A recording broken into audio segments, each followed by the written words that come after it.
Mr. Nixon, you proposed the idea of a volunteer army as a possible alternative to the draft.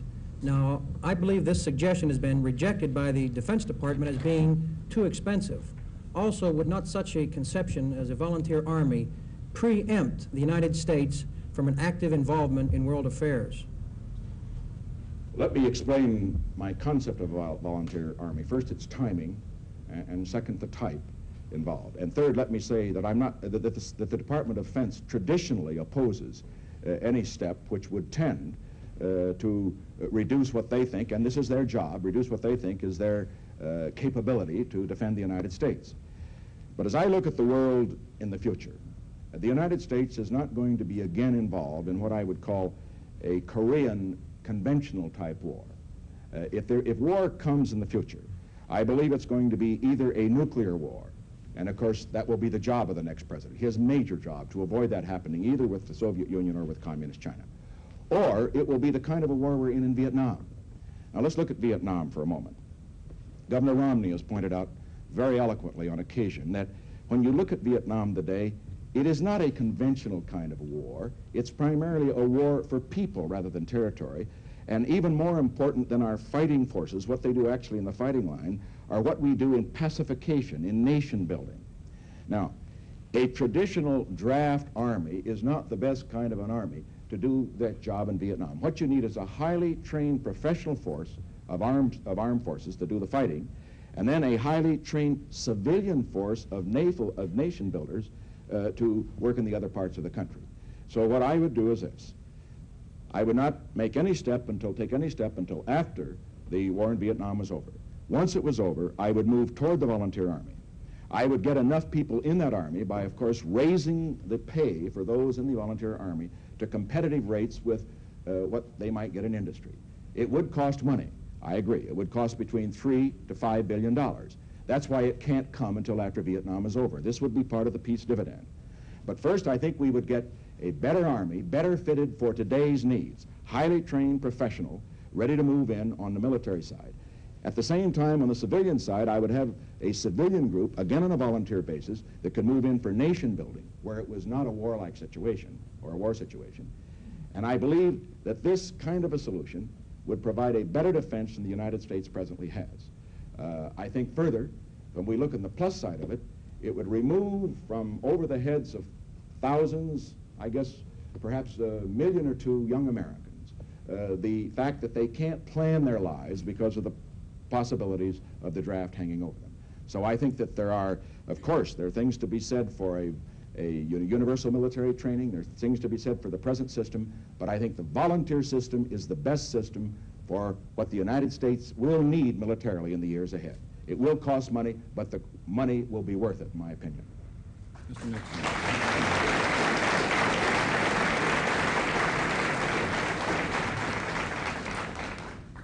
Mr. Nixon, I'm going to ask you a hypothetical question, but I think you're capable of answering it. A few days ago, Vice President Hubert Humphrey was making a speech in one of our major cities. And he mentioned the question around and demonstrating on the streets, looting. We all recognize that that's all over America now. But they only mentioned two people's names, and I'm not a supporter of theirs, Ralph Brown and Stoker Carmichael. Is it your belief that Ralph Brown and Stoker Carmichael is responsible for all the unrest in America tonight? Of course not. No, the Ralph Browns and the Stokely Carmichaels are simply the spearheads of deep resentments that go far beyond their way out revolutionary attitude.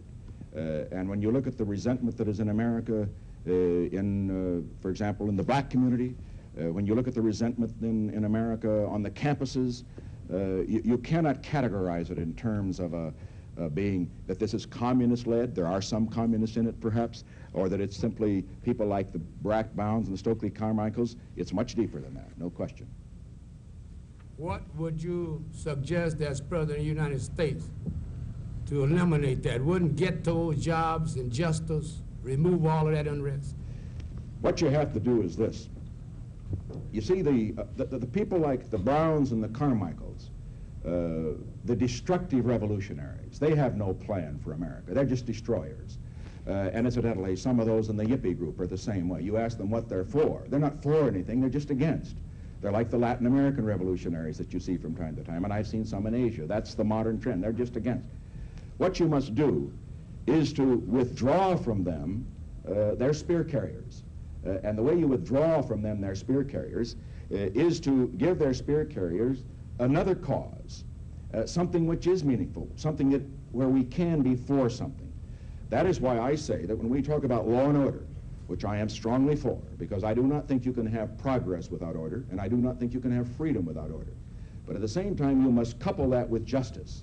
You must couple it with justice and progress, because only if you have justice and progress and the hope that an individual can get out of that ghetto where he lives, that he can go up and not just stay where he is, only if he has that hope is he going to be less susceptible to the revolutionary arguments of the Rap Browns and the rest.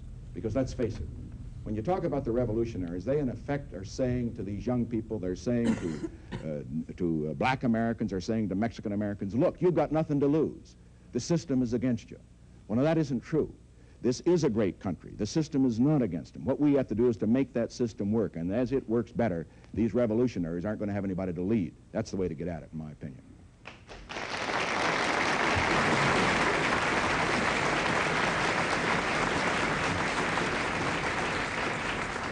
Mr. Nixon, in Michigan, and I suspect elsewhere, public education seems to be in dire straits financially.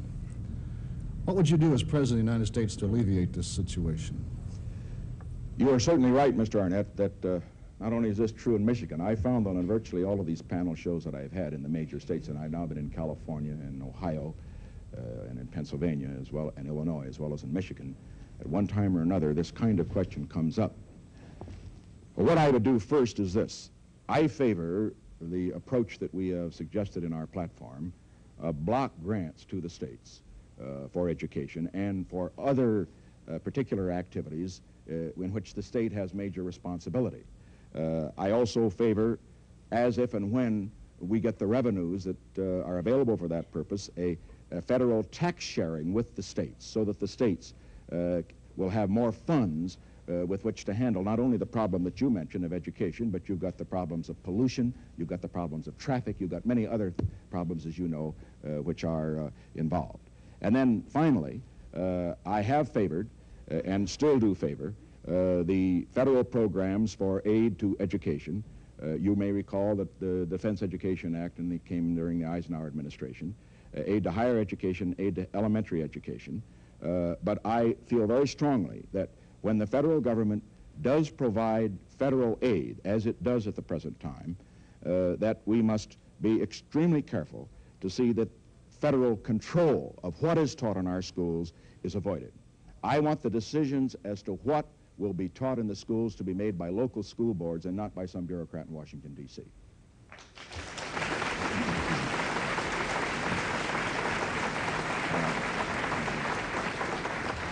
Dr. Ferrara.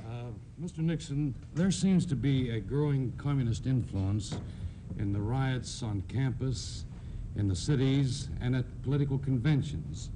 Now, if you were to become president, what specific legislation would you enact to curb this communistic influence or strength in our country? Dr. Ferrara, I've given a great deal of thought to this because I am not an inexpert, really, in this field. I've studied it for 20 years. I do not see any specific legislation that could currently be adopted that would be helpful to curb this kind of activity, which would not get us into difficulty in the field that Mrs. Klaver has mentioned, of going over the line and suppressing real dissent. You see, it's the fine line, whether you're talking about ideas or about action. That's what we're really talking about. I do think this, though. There could be enforcement of a law that's on the books, and I should point this out. There's a law is now on the books, which was passed by this Congress, by the last Congress, which makes it a crime to go across a state line for the purpose of fomenting a riot. And I think the enforcement of that law could be very effective in curtailing this kind of activity.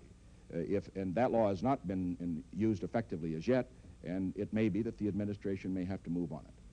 But you go ahead. It seems as though the Warren Court has struck down most of the federal and state laws concerning the control of communists. If you become president and Chief Justice Warren retires, would you select a man with similar views? Well, anyway, I can see that Dr. Ferrara, like most doctors, is a very direct man. But let me say, first of all, that while I have had my disagreements with the Chief Justice on some cases, as a matter of fact, on those 5-4 decisions like Miranda, I think the 4 were right and the 5 were wrong. But lawyers can disagree on such things. On the other hand, I'm not going to join in the group that says impeach Earl Warren and all that sort of thing, because I think that he has certainly been one who has interpreted the law the way that he thought it should be interpreted. But my general standard I will lay out for justices, for the appointment of justices. And this is going to surprise you. I think Felix Frankfurter perhaps was the man who stated it best. Felix Frankfurter was a liberal in his economic thinking, as you may remember, during the 30s. And yet, Felix Frankfurter, in his last 10 years in the court, was a strict constructionist. It was his view that the Congress had the right and responsibility to write the laws, and it was the court's responsibility to interpret the laws. And he did not feel that the court should move over into the legislating field. I believe in that kind of appointment. I'm not so concerned about whether a man is a liberal or a conservative.